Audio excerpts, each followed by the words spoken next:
Hello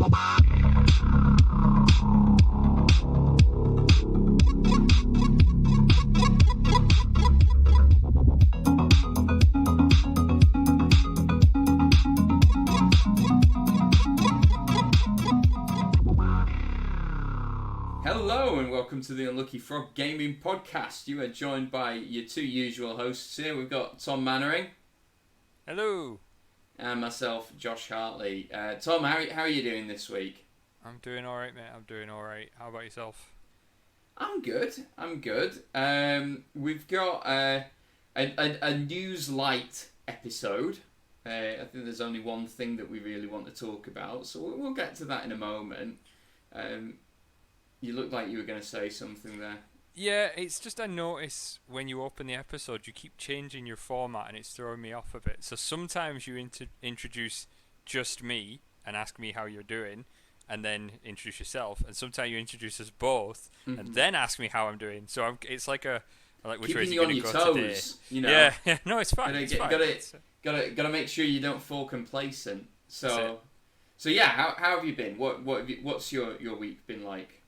My week has been work intensive, but outside of the workplace, I've had quite a lot of stuff going on sort of from the weekend onwards. Do you want to do news first, or do you want to talk about that first? Yeah, we should do the news first. I think that's how we normally... It's fine. Yeah, we'll do... You're just switching it up left, right and centre today. Yeah, it's chaos. I am chaos. The only thing that we wanted to speak about was last weekend pre-orders went up for the new Kill Team box set. Now, we've already spoke about the contents of the box when that got revealed. That's not really the thing that caught my eye, and they do make a big deal of this in the article that they launch it. So, this week, I'll quote from the website. Running out of stock sucks. We know we've let you down in the past, so we're going to do something about it right now. This weekend, Games Workshop is making a promise to everyone who orders Kill Team Octarius during the pre-order weekend. We guarantee you'll get a copy. They clear up further in the article. There is some nuance here. We'll be shipping them out first come, first served. If you get in late, it might take longer to get them to you, potentially several months longer, but you will get your copy. So, I mean, what do we think on this? I mean, it's nice that they're acknowledging that they've screwed up historically. It's not something you see that often from companies. So it's certainly good that they're recognising their failings in previous launches. I think it's good, right? It's really good that they're doing this sort of guarantee for people. It's dangerous if you don't deliver on it, to say the least. But I would imagine they would have only put it out if they knew they could deliver on it. So that's something. I think it's good overall. I think the risk you run with it, and what I'm not getting Kill Team, so I'm not too bothered about this. But I think the risk you run with it is it's very vague there on what it means by first come first served, and you may find it getting delayed a few months. Like, what does that mean? If you don't order by midday, you're looking at a few months, or if you don't order by close of play on the beginning of the release cycle, or I would be really uncomfortable ordering something and not knowing when I was going to get it. Yeah, I'm actually reading the article to see if they provide further info on that, and they don't. So I have no idea. I'm assuming they at least let you know when you're likely to get it. I don't know. Presumably. Yeah. It's a bit of a gamble, though, isn't it? Come and buy this thing, you'll get it eventually. Yeah. Who knows when? Might be in a fortnight. Might be in 6 months. Yeah. I would be pretty peeved if I'd pre-ordered something and it didn't show up for months and months and months. Unless it takes away the value of a pre-order, doesn't it? Yeah, exactly. So, I At least, though, they're like you said, they're acknowledging that there's been a bit of an issue, and they are trying to do something to curb the scalpers. So yeah, that's a positive at least. I think. Sorry to interrupt you there. No. I think if I were doing it, and I don't know how viable this is. I like what they're doing, but I would have done it. And there must be a way to do this where you set it up so that when you go to order, it tells you like you are in the initial pre-order batch, or you are in batch, 2 months from now, batch 3 months from now, because they must know, like they must at least have a vague idea of how many copies they're going to have available out the gate, and then how quickly they're going to be able to turn out further copies. And even if they could go, right, we don't know how popular this is going to be. We've got 20,000 ready to ship. Yeah. And we could make another 10,000 each month. And I don't know how shipping numbers works. This is just me making random numbers up. And you go, okay, there's our first 20,000 through the door. They've all gone on day one. Right, anyone who orders now, you get the next batch. And it tells you when you're going to order it. If you order, unfortunately, we've sold out at the moment. However, you are going in line for month number 1, month number 2, blah, blah, blah. That would be better, because then you would have that certainty to be like, if I order this, I'm accepting that I'm not going to get this for another month. Yeah. I mean, what I've done previously with some of the box games that they released, when they went out of stock on the website, I just went to a third-party retailer and ordered it from them, or bought it out of this, a brick-and-mortar store, because I was like, right, okay, I know Games Workshop don't have it, but presumably they've allocated some to some of these third-party retailers, and a lot of these third-party retailers don't sell the GW stuff quickly. They don't have that same turnaround. It's also sold at a cheaper price as well, which is a nice bonus. I mean, I wasn't going to say that, but it is true. You were thinking it. The thing, right? This is an interesting point, actually. Just to get a little bit off topic. If I can, I will support GW. I will always put the money straight to them, because I am conscious. Having worked in GW, I have a rough idea of how their financial benefit comes from each element of the business, be it web store, storefront, third party, etc., etc. So I know that GW make a loss on third-party sales comparative to selling it directly. Obviously, right? Because you're profiting someone else. Not that GW can't suffer a loss, especially at the moment, but I want to support a company that makes a product I like. I appreciate that I might have to pay an extra couple of quid, 5 quid, 10 quid, depending on the price of the product. So I'll go to the store. Not to mention I still have friends that work in a number of different stores. So you want to support your buddy as well. So I'll go to them and I'll purchase it direct from them. That being said, if I'm put in a position where I can't get that product, I'm logically going to go, when my choice is go to a third party and get it cheaper, or go on eBay and get my arse ripped out by some scalper, it is a very different kettle of fish, right? To mix several metaphors. Like there are asses and fish there. I'm not like I think I'm following you though. Paint an image. Yeah, delightful. No, that's a fair point. That's a fair point. I'm not terribly conscious on where I buy my GW stuff from, just as long as I can get it. I've probably fallen behind in the 40k codices again, because Tom's shaking his head. He's disappointed at me. I'm always disappointing him. It's So I take it you haven't pre-ordered, is it Grey Knights and Thousand Suns? The Psychic Boys. Have you pre-ordered that or not? No, I have not. That I don't know when that comes out, but that's on the horizon. And we've got Space Orcs. I need to get the new Orc Codex as well. I'm pretty sure, and I could be wrong about this because I'm using my memory, which isn't always the best, but I'm pretty sure you said on this show that you were going to get every single codex for this edition. I will. and I didn't put a deadline on that, did I? Didn't put a deadline on it. No, you didn't. Yeah, my lawyers looked over it, and they were like, "Yeah, don't put a time frame on because you know what Tom's like." Everything you write up with your solicitors has a Tom clause in it. Yes. Please recall Mr. Mannering is watching. Yeah. I mean, we can move on to like real life stuff now because speaking of solicitors, my flat in Glasgow sold last Friday.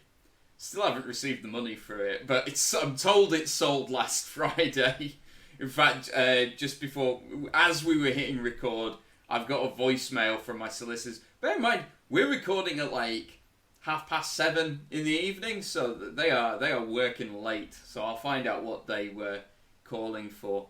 Are they maybe homeworking, do you think? Is it someone's got a bit of flexible hours on the go? Yeah, maybe. I mean, to be fair, the solicitors, so they work very, very long hours anyway, so I'll find out what their chat is, and although I can say the money's not in my bank account yet. But hey-ho. But my big real-life chat is that house hunting starts tomorrow, so I have 5 viewings booked for the weekend. 5 viewings? Oh, for the weekend, okay. Yeah. I thought you meant for tomorrow. I was like, bloody hell. 4 of them are on Saturday, to be fair. It's only 1 tomorrow. Yeah. So, that is a lot. I've had a couple of flat viewings so far, and I cannot do more than like 2 in a day. Like, I find them so mentally draining. Like, more so than pretty much anything I do, right. I find flat viewing mentally draining because you're future planning, right? Like this is you making decisions that are going to impact the next year to 5 to, and I mean for you especially, you know, like decades, literally. Because potentially. I'm buying this, so yeah. You know, like you're future planning so far ahead that I find it quite. I don't want to say stressful, but I find it quite, you know, draining, and I'm very conscious of it when I'm doing it. So like I'll go to one, I mean like that, by way of example, that terrible one I mentioned a few episodes ago, you know, and I come out of it and I'm like, I'm done. Yeah. I'm going to bed, you know, it's knackering. And I was in there for like 3 minutes. I was talking to Ben earlier this evening, right? And we were talking about viewing. I'm curious if you get this as well. See, when you're viewing property, you just get a gut feel, like, yep, this is the one. See, my flat in Glasgow felt that almost as soon as I walked through the door. Mm-hmm. So I'm hoping one of these 5 I get a similar feeling, and that I can actually buy it. So so when I moved into this flat that I'm in at the moment, I basically went out for flat viewings. I went to view one in Hamilton, and it was terrible, absolutely terrible. Like how and bad? And then, like bad, like really bad, like just a dive. Okay. One of those ones where they're very selective with the pictures, and I kind of knew that when I saw it, and I was like, this is a risky one, Tom. This is a bit of a dicey one to view, but I thought I'll do it, you know, just on the off chance that it is better than it perhaps could be.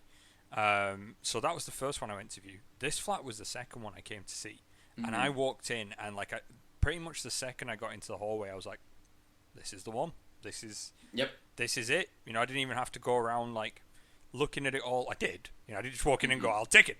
But you know, I went in and I had a look around, and I phoned a friend of mine, and I was like, yeah, I'm going to take this one. Like, definitely. I just knew. And you know, for the most part, I've loved this flat. It's been a cracking flat. So I 100% agree with you. You just know. You know, you just feel it. It's in your gut. So yeah, I'll keep you listeners posted on the status of my of my house buying. I think we should do a spin-off podcast about like properties. I'd be up for that. I mean, I have discussed them so much recently. I have no like expert insight into it, so I don't think it'll be useful for anyone. But you know, we can do the Josh Talks Rubbish About the Property Market podcast. Sure. I think so. What are we calling it? Yeah, we'll spitball that later. Anyway, yeah, you've been up to actual gaming to bring it back in, on brand for 15 minutes gaming. We've been talking about gaming stuff previously. Don't give me that. Like, yeah. So I've had a busy week gaming wise. So at the weekend I had a friend of mine come up to visit me for a few days. I think I mentioned this on the last podcast. You mentioned that you were planning for it, yeah. Yes, so it went ahead That's successfully. Good. In spite of the weather, might I add, because the weather this weekend was mental. Like 4 days of I don't know what it was like at your bit, but here it was 4 days of back-to-back thunderstorms. Nice. Like, it was, like, on the first day I was like, thunder, that's new. On the second day I was like, really? Thunder again? Okay. On the third day I was like, right, okay, this is getting a bit ridiculous now. And by the fourth day, I was just like, whatever. You were out there building an ark, gathering animals 2 by 2. It's like, here cometh the end times. Let's bring it on. So we had a gaming session on Saturday or Sunday, I forget now. And we played Age of Sigmar. Yeah. And we basically played Dispossessed, my Dispossessed, versus his Sylvaneth. Now, I went into this and I was like, I'm not winning this. I'm conscious. I'm playing an old list. I'm playing a list that is not really legal anymore, and has not been, rebalanced for the new edition of 3rd edition Age of Sigmar. So this is just a bit of fun. The person I was playing against, my buddy Will, I was like, I know he's a good guy to play against. He's got a similar sort of play style to me, at least when he plays me. So it'll be a good bit of fun. I don't mind if I lose. And true to form, so we took to the field, as it were. The tabletop. Yes. And the first couple of turns went really poorly for me. Like, really poorly. He had one of his monsters. So he was running Sylvaneth. He was running a lot of big things. We were playing about 1,500 points. And he was running sort of a tree lord named character. I can't remember off the top of my head. Right. He was running another large named character, a woman who's like, she's got like a beehive inside her. She's weird. I know that. Yeah, I know the model at least. Yeah. And he had a Piper dude, and then he had loads of like branch race that he summoned up, and loads of other stuff. I'm terrible with the names of things, so I apologize in advance. But if you know Sylvaneth, I'm sure you can imagine what these things were. Lots of tree stuff, though, right? That's the main takeaway here. And this woman, this beehive woman, is just eviscerating me. Like, she is ridiculous. So, as I think I've alluded to historically, I am not the best loser at a game, right? And I get annoyed when stuff is like what I consider to be OP. And he comes in with this and he's like, right, on this turn, I can choose to either have her make 20 shooting attacks or 20 additional attacks in melee. And I'm like, what? one character gets 20 shooting attacks. Alright, fair enough. I'm sure they're lousy. Like, I bet she's a terrible shot, and it's like, they're bee stings, so it's like minimal damage. She probably needs like 5s to hit and 6s to wound. No. She needs like 4s to hit and 3s to wound, or vice versa. There was definitely a 4 and there was definitely a 3, and I'm like, what? So, like, he immediately just barrages my massive unit. So I had a big unit of dwarves with axes, which is kind of my core, like, bulk, just massacres them. And I mean, brutalizes. And I'm like, okay. And then she charges in, finishes off that unit, because she still gets, even if she takes the 20 shots, she still gets 10 extra physical attacks. And I'm like, I don't have 10 attacks left. Like in my actual unit. I'm laughing because I know the outcome of the game. Yeah, I'm just still like, okay. Finishes that unit off, moves on to my general, who is backing them up. So my dwarven lord, he's got his heavy armor, he's got all his weapons, he's good to go, dead. He's dead. And I'm like, right, that's turn 2, and I've lost my general and my main unit. I've got a few handgunners left. I've got a unit of shield dwarves and Gotrek. And that's where things sort of shifted. Yes. Because at that point, Gotrek slams in on the side of his army and I'm not joking when I say this, is a one-man army. Like, he carried the game for me. Yeah, he's nuts. Slowly but surely, he worked his way through his entire army and dominated the point on his own. So we were playing objective control, and we were playing an interesting mission called, I think it's called the Vice. And what it is you each have 4 objectives on your back corner of the table that you have to control. Then they move into the center of the squares of the table, so they kind of move in towards the center, and then they all become one objective in the middle of the table. So your army's kind of forced to start on the edges, and then move slowly go in, and follow, and then you have this kind of just chaos in the middle, and that's where it just, because he had to move to the middle as well to follow the objectives, and I'd Gotrek just go in hell for leather in the middle. It just completely saved the game, and like I won, and I honestly like do not know beyond that how I managed it. Like I got quite lucky in the objectives I chose each turn, like the strategies in that I was able to kind of meet them, whereas Will was a bit less fortunate. He sort of fluffed his first turn one just by dwarven stubbornness that he didn't quite get what he wanted. I will say I did win, but it was close. I think I had something like 19 victory points to like Will's 16. So it wasn't leaps and bounds ahead. It's still considered a major victory because I won on victory points and I achieved my major objective, which is one of the weird things about Age of Sigmar, that you have like minor objectives through the game. You have the core mission objective that gets you victory points. Yeah. And then you have your major objective as well, your main strategy.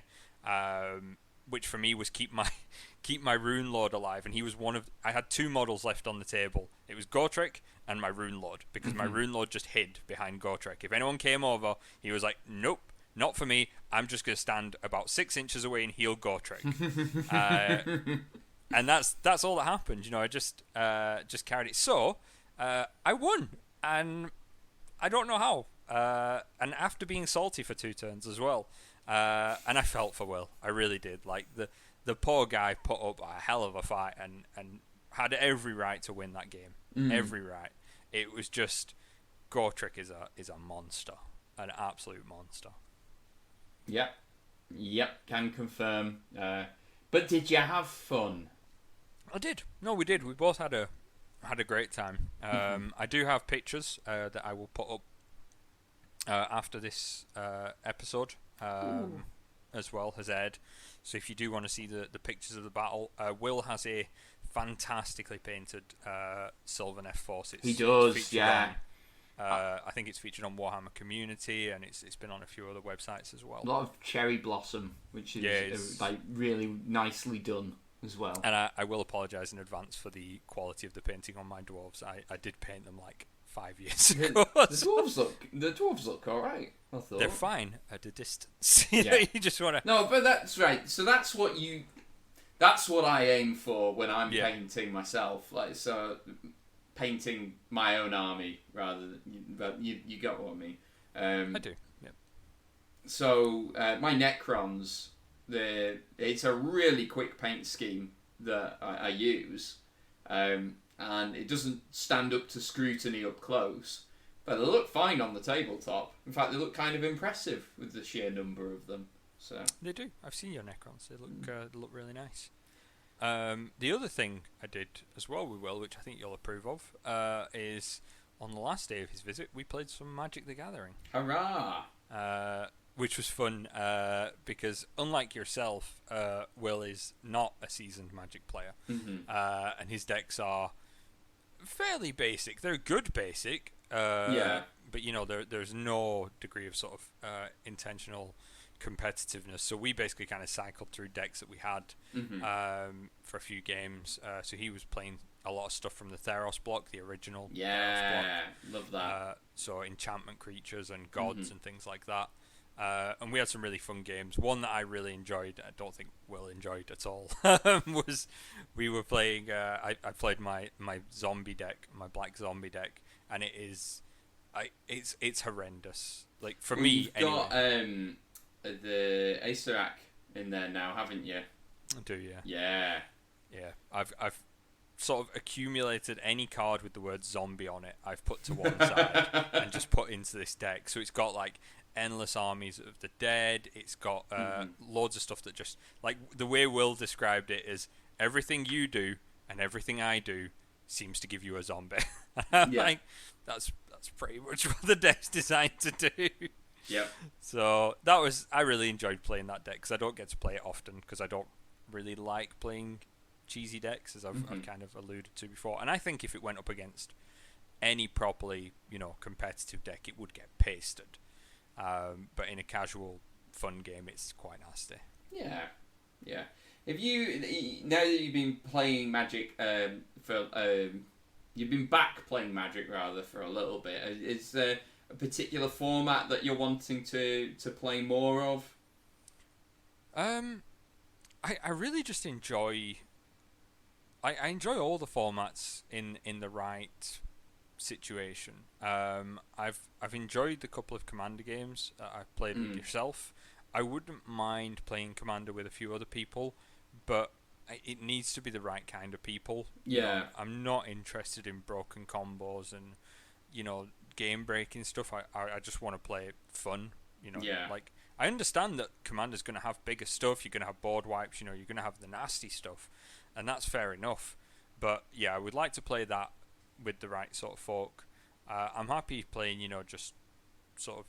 Is it modern where it's just like all the cards from recent? From 8th. So modern is all the cards from 8th edition onwards with a very extensive ban list. Yeah, so I quite enjoy modern. That's kind of a nice place for me.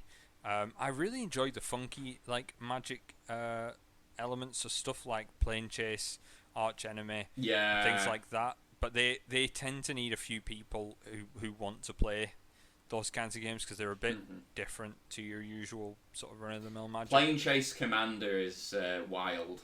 I can confirm that, yeah. I can imagine that being a bit chaotic. So yeah, just stuff like that, I enjoy that. I'm just enjoying playing it again. Like, I'm keeping it fairly casual, odd game against friends and playing on Arena when I've got a spare minute, which is limited at the moment. But I'm enjoying getting back into it, and I think, as I said prior to it even coming out, I suspected the D&D set would be the one that would hook me back in. And sure enough. Exactly, tapped that vein again, and here we are. I mean, I've mentioned it a few episodes back, and I am still in the process of sleeving all of my cards with these new sleeves. Are you still doing that? Oh my god! Well, I am. I'm over 1,000 cards sleeved now. So we're getting there.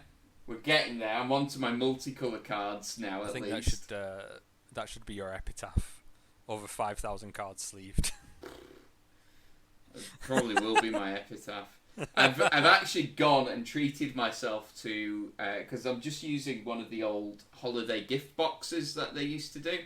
I think they still do them actually, but they still that is not sufficient for my requirements anymore. So I've treated myself to a game genic, and it's like I can't remind what they call it, but it's humongous. It fits like over 1,000 cards in this beast of a deck box. Okay. So that is en route to me. I suspect I will need a second one though, because I think latest count I'm like on 1,600 cards plus basic lands. So Are these? Is this like a collection, or is this just decks, or like what? This What is is this my. composed of? I've never actually spoken about this on the podcast actually. So how I do it, because the two formats that I own cards for that I love playing are Cube, which is this is the one where you basically create your own limited environment and draft that, and Commander. So what I do though is, rather than having fixed decks built all of the time, is I have this big library of cards from which I can build multiple decks out of. So, and it's not exactly singleton for me. There's I've got like duplicates of certain cards if they've got like, but they'll have like different art or that sort of stuff, so I can tailor the deck a little bit. I actually recently picked up Commander Collection Green, which came out last year, and that's like 8 cards with all art for them that are commonly played in green Commander decks. So it's stuff like Sylvan Library, which I already have, but it's good to have another copy, and it's got cool art on it, and it's got a very special looking green Sol Ring and a green Command Tower as well, which is neat. Okay. In fact, one of the cards you'll approve of is Freyalise, which I believe you've got. You were saying you had the Freyalise Commander deck, right? Yeah, I've modified it, but I do have the Freyalise one. I'm in the process of making it a dedicated elf commander deck. Yeah. At the moment, with her at the forefront of it, which is going quite well. Nice. To be fair. So I'm hoping to have that. I think it's going to be elf wolf, to be fair, because there's a lot of elves that have stuff that interacts with wolves for some. Well, not for some reason, because they're naturally things, I guess. Just natural things. Yeah. So yeah, I'm sort of working on that. I'm trying to think if I've done anything that's not magic related. Games. I've played a couple of games this week. I ran high level Mythic Pathfinder Age's End. Mm-hmm. That was roleplay heavy. So this was. I said obviously we're in the end game for this at the moment, and this was basically that sort of moment, where you have in the films where the hero kind of has the last moment with their allies before they all go into the fray. So this was their sort of final moment to kind of talk to, and it was nice actually, because I brought back a lot of NPCs from like the very start of the campaign. So they went back to like their hometown. And they saw what had happened there because of everything that's going on in the campaign, and like they saw all the chaos that's kind of impacted that and the impact it's had on the people that they've known the longest, and they had a moment where they got to kind of talk to them, and it was nice. It was actually a really nice a nice episode, and that's kind of brought us into they're sailing onto the island that is got all the bad juju going on, which will be the capstone of the campaign, so it's going to be interesting. Awesome. Are you still running your Star Trek game as well? Ran that last night, yeah. There we go. How is that going? Really enough. That's going really well, yeah. It's slow because we only run that once a month. But that's going really well. We started episode 3 last night, so I'm running basically an adventure, sort of a series of modules from the beginner set, because it's a good way to kind of learn the rules with the players, because obviously it's a new system to me as well. So I'm running a 3-part module from the beginner box that kind of touches on a lot of stuff that appeared in the TV series for Next Generation. So it's got nice little callbacks to that. But it's really fun. It's interesting seeing how, like, so the adventure says like the players have like these 2 options, and my player's like, we choose option C, and I'm like, there is no option C. There's no and they're like, well, that's what we're taking. And because I don't like to be the person who goes, yeah, that's not in the book, I'm like, okay, I can make this work. So like the challenge that they were presented with at the start of last night's adventure was there was a Klingon escape pod in this asteroid field. Right. And the adventure says they can either take their ship through the asteroid field, their big, Enterprise style ship through the asteroid field, or they can try and transport to tractor beam it, or they can try and transport the Klingon on board. And my crew went, we're going to take a shuttle through it. And I'm like, you're going to take the shuttle through the asteroid field? I'm like, yep. And I'm like, okay, that's fine, I guess. So they do that, and if you fail the piloting check, you get hit by an asteroid. Now, because you're in your big ship, if you get hit by an asteroid, the damage is moderate. It's just like it's an inconvenience.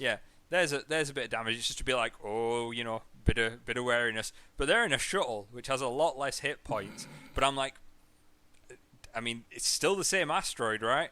So that kind of hits it, and they get the kind of, the consoles are all sparking and that, and I'm like, oh, that could have gone badly. Nice. But they were okay. Like, they got out of it. I said basically, that the shuttle premiums were buggered for the insurance, but otherwise, they're okay. So yeah, they're doing really well though, and it's going good. I'm really enjoying running that.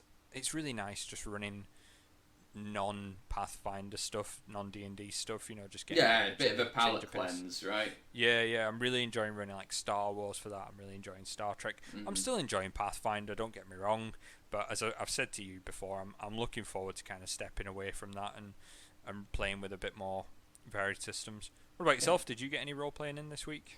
I did. I was playing in a new Dungeons and Dragons campaign, which is focused around mass combat. So it played more like an RTS than an RPG, if that makes sense. So there's 4 of us in the party, and we had command of units of soldiers around us. The scenario was that our kingdom had come under attack from like hobgoblins. We are all playing. Well, we're playing in an elven kingdom basically, so we're all elves apart from Craig's character, who's a hobgoblin himself. But yeah, so before the session started, we were given the map. We were told the attackers are coming. You can see these attackers up here and these attackers down there, and we devised a battle plan and to try and defend our castle. And to try and rescue as many of the surrounding villages as possible as well. Okay. So it was fun, and it was very different from what I've played previously. Like I say, it think more Command and Conquer than Baldur's Gate. So, yeah. How does that how does that work mechanically speaking? Then, do you roll for units rather than individual? So you control yourself, and right. as a heroic character, you have quite a big impact on combat. There's a new mechanic that's introduced called Frenzy. So if you slay one of the enemy with your attack, you make another attack for free, and then you just keep going because these enemies don't have an awful lot of hit points. It's quite likely that you can slay one of them as well. So I managed to I built a fighter for my character. I managed to take out 10 guys in one round of combat. But is this basically kind of representing the hero kind of wading into the horde and just cutting through? That's exactly. Really cool. However, you've got a single character sheet for each unit as well, and they make a single attack against an opposing unit and vice versa. That's really cool. And it's the other thing to bear in mind is it's important to keep your character with a unit, because if you're out in the open by yourself and an enemy catches you, then obviously 50 enemy soldiers are just going to surround you and capture you. Sure, so, that makes sense. No, that's really cool. Yeah, we managed to hold the invaders off. However, one of our number, Craig, has been captured by them. So we're going to see how that pans out anyway. But yeah, it was, like I say, it was fun and it was very different. So is that a rule system your GM's made up, or is that something they've pulled from a resource? I'm going to be honest, I have no idea. I'll check with Stephen as to whether. I think I've got it in my head he might have devised it himself, or at least tweaked it from something that already exists. So I'll check with him what he did to come up with that. I will report back on that. There we are. Watch this space, listeners. Yeah, watch this space. Other than that, I was continuing my D&D 5th campaign with that's being run by Dave Wright of Tabletop Scotland, which was quote-unquote fun. My character, I think what they call corpse grubs, which I don't know if you're familiar with this monster, Tom. I know you have a fairly encyclopedic knowledge of D&D and its monsters. This is like a little swarm that eats into your skin. So my character got infected with that, so that was fun. But it's one of these, right? Okay, I don't think this is an official monster. I thought I'd heard that name before, but I don't know if that's actually an official D&D monster. A corpse grub is actually a monster from the Dark Souls games, I believe. Oh, right, okay. There are monsters similar to that. I think there's like the... No, I don't think there is actually. I don't think there's any official monsters, so I suspect your GM might be using... it could be a homebrew thing. It could also be from like a third-party thing.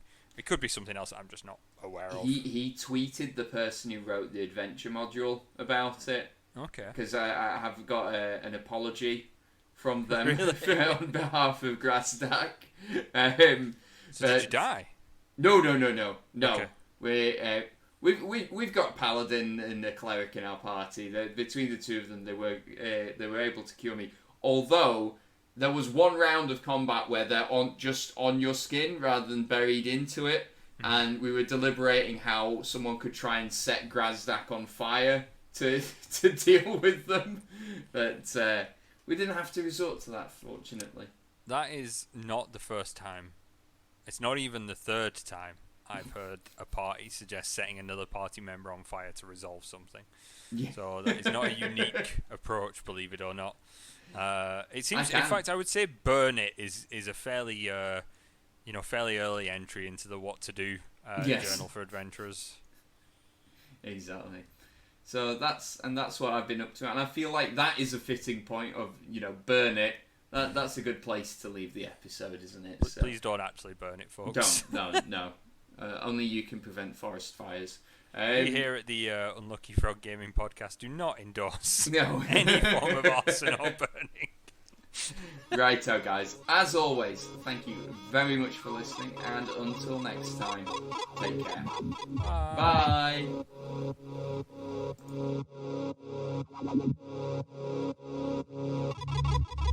Bye.